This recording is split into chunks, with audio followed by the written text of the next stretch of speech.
18वीं लोकसभा का पहला सत्र 24 जून से शुरू हो रहा है। इस 9 दिन के विशेष सत्र में पहले 2 दिन यानी 24 और 25 जून को सभी नवनिर्वाचित सांसद शपथ लेंगे और इसके बाद 26 जून को लोकसभा के स्पीकर पद का चुनाव होना है और इसी के साथ ही लोकसभा में नेता प्रतिपक्ष भी शपथ लेंगे। ये पद पिछले 10 सालों से खाली पड़ा था। आधिकारिक रूप से लोकसभा में आखिरी बार सुषमा स्वराज 2009 से 2014 तक नेता प्रतिपक्ष थी।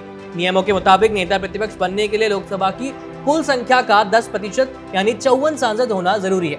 लेकिन 2014 और 2019 के चुनावों में किसी भी विपक्षी दल को इतनी सीटें मिली ही नहीं कि वो नेता प्रतिपक्ष के पद पर अपना दावा पेश कर सके। लेकिन इस बार कांग्रेस ने 99 लोकसभा सीटों पर जीत हासिल की है और इसलिए नेता प्रतिपक्ष भी कांग्रेस पार्टी से ही कोई बनने वाला है। शुरुआत से ही ऐसी अटकलें लग रही थी कि राहुल गांधी ही लोकसभा के नेता प्रतिपक्ष हो सकते हैं, लेकिन अब सूत्रों के हवाले से खबर आ रही है कि राहुल गांधी ने ये पद अस्वीकार कर दिया है, जिसके बाद कांग्रेस नेता प्रतिपक्ष के पद के लिए 3 नामों पर विचार कर रही है। राहुल ने ये पद लेने से मना क्यों किया और कांग्रेस किन 3 नेताओं के नामों पर विचार कर रही है, आज इसी के बारे में बात होगी। नमस्ते, मेरा नाम है आयुष और आप देख रहे हैं एबीपी लाइव।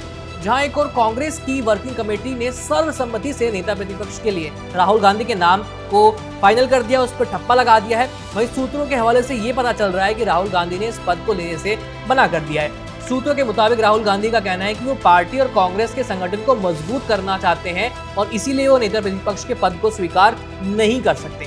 राहुल के इस फैसले के बाद कांग्रेस पार्टी के सूत्रों के मुताबिक लोकसभा में नेता प्रतिपक्ष के पद के लिए 3 सीनियर नेताओं के नामों पर विचार चल रहा है, जिसमें कुमारी शैलजा, गौरव गोगोई और मनीष तिवारी के नाम शामिल हैं। गौरव गोगोई असम के जोरहाट से चुनाव जीतकर लोकसभा पहुंचे हैं। वे गांधी परिवार के करीबी भी हैं। कुमारी शैलजा ने हरियाणा के सिरसा से जीत हासिल की है और मनीष तिवारी चंडीगढ़ से चुनाव जीतकर लोकसभा पहुंचे हैं।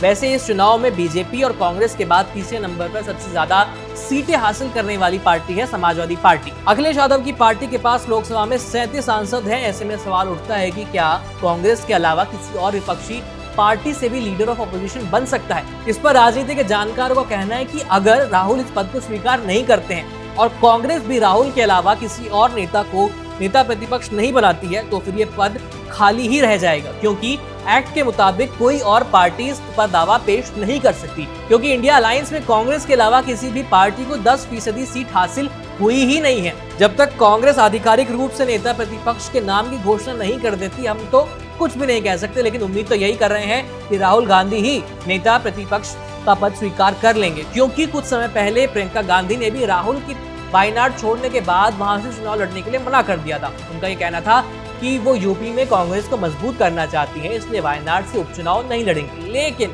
2 ही दिन बाद उन्होंने अपना फैसला बदल दिया और इसी के आधार पर कहा जा सकता है कि राहुल गांधी भी अपनी बहन प्रियंका की तरह ही अपने फैसले को ऐन वक्त पर बदल देंगे। ये जानकारी आपको कैसी लगी हमें कमेंट करके जरूर बताइए और देखते रहिए एबीपी लाइव। मेरा नाम है आयुष, धन्यवाद।